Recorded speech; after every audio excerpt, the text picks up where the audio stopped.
And we know the history of Hendrick Motorsports in Dover. So we're about to find out really what these crew chiefs have done. Have they get right on the mark? You're going to drive this car down in the corner. You're going to travel the back. If you get the back right to the surface of the racetrack, you get a lot of downforce, a lot of grip. If you're too high, you're going to be slow. If you're too low, you're going to be into the racetrack. We're going to see some people have some issues early they'll have to work on. At least one more time around before we go green. Let's hear from our pit reporters once more. Danielle? Keep your eye on Alex Bowman, AA. He's right on that playoff bubble, fighting for a postseason berth, sitting 15th on the playoff grid, just 32 points above the cut. With 6 races left in the regular season, this might be Bowman's last best shot at a win. Dover is Alex's best track. In the last 4 races, he has a win and 2 top 5s here. Alex told me he learned a lot from his former teammate Jimmy Johnson, who has the all-time record, 11 victories here in Dover.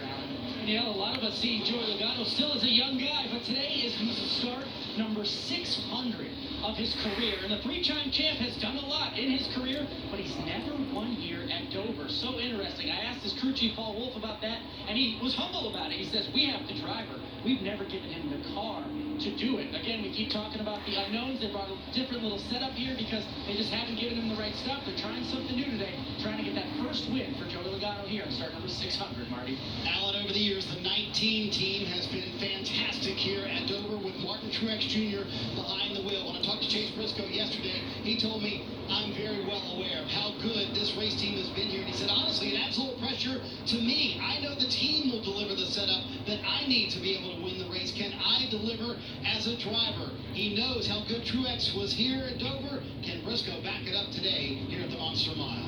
I feel like this is a storyline that is rinse and repeat from a week ago at Sonoma, because that was not one of the better tracks for Briscoe at the Cup level, but Truex was always good there. He delivers a second-place finish. We come here, even though he's won an Xfinity car, not always great in Cup as Briscoe when it comes to Dover, but as Marty said, 19 team historically has been really, really good.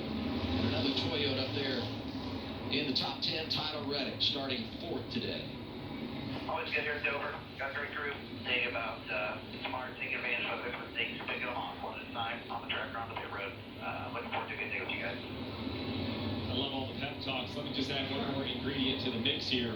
When we talk about concrete, there's a lot of differences in the surface from asphalt, but one I think that jumps out to me is it just never seems to clean up like an asphalt racetrack. Like if you're the first car in qualifying, it's slippery. The first car in practice, it's slippery. We had some rain overnight. I know that the jet drivers have got it more than drivers. Ready? The backstretch, the front stretch brings kind of dust and debris on the racetrack. Lights on the pace car off. So I expect to see kind of Lights on the pace car off.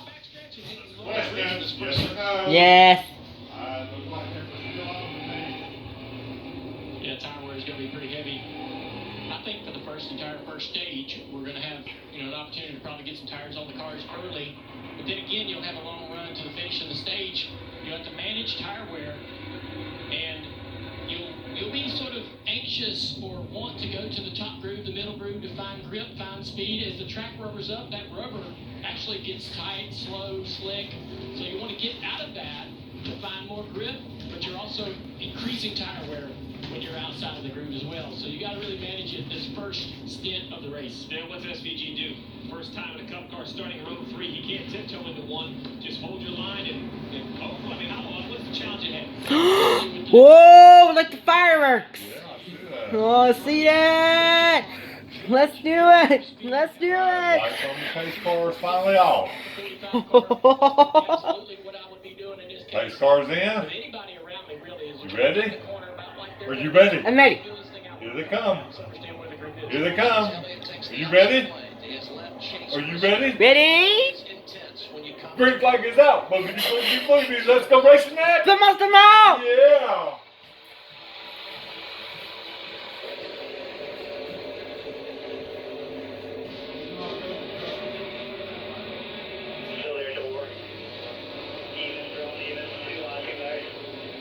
Looks really good around 1 and 2.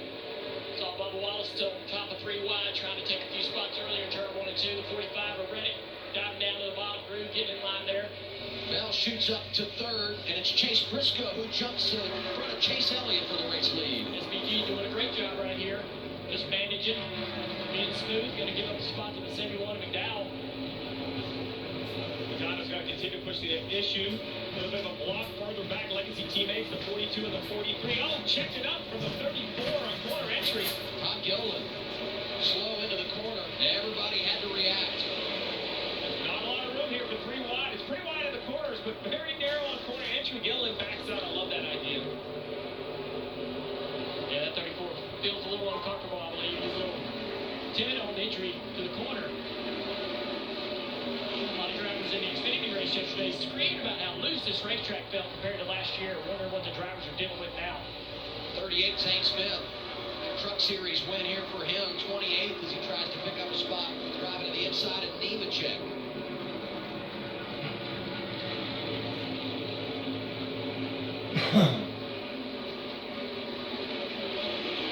Chastain down to the bottom of the 7 into turn 3. Chastain started 19th after qualifying was rained out yesterday, but we talked about him earlier. This has been a really good track for him, especially in the next-gen era, doing double duty, racing the Xfinity race yesterday. You mentioned that tire wear, Dale, and it will be much worse higher up the racetrack. Everybody running the bottom will rubber the track in, so you prefer to run there. Even if it's a little slipperier, it's just better for the car overall. Cindric and Jones side by side, that bright orange car, that's Austin Cindric. Winner at the Speedway earlier this year, Talladega. Playoff bound and for a few more playoff points, a little kind of momentum as the summer wears on.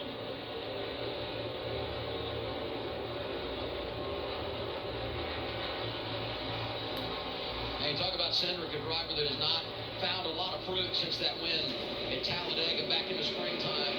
Trying to rekindle the magic as we get set for the postseason just over a month away. One car followed back through the field there is the 99. But just in front of him, the 88 as well. Shane Van Gisbergen way up the racetrack, lost a ton of spots here in that 88 car. Let's listen to the radio of the 88.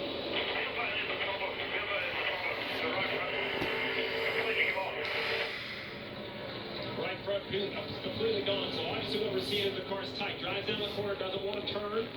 Feels like there's an issue now as a crew chief. You got a real challenge ahead of you. Is this just a new driver filling this racetrack? I believe SVG has enough talent. He wouldn't fight this much if there was some sort of handling issue. So I believe they're going to have to go to work on this 88. Let's take a look. Yeah, this is in turn 3 and 4. And you see the car shoot straight up the racetrack. Just no grip, no comfort, no confidence in that race car. Could be on the racetrack a little bit with the right front, the right side. But the split. Needs to pit, there's a problem. And I have to agree. I know they want to improve as you see the field split. But in the end, he needs to try to run all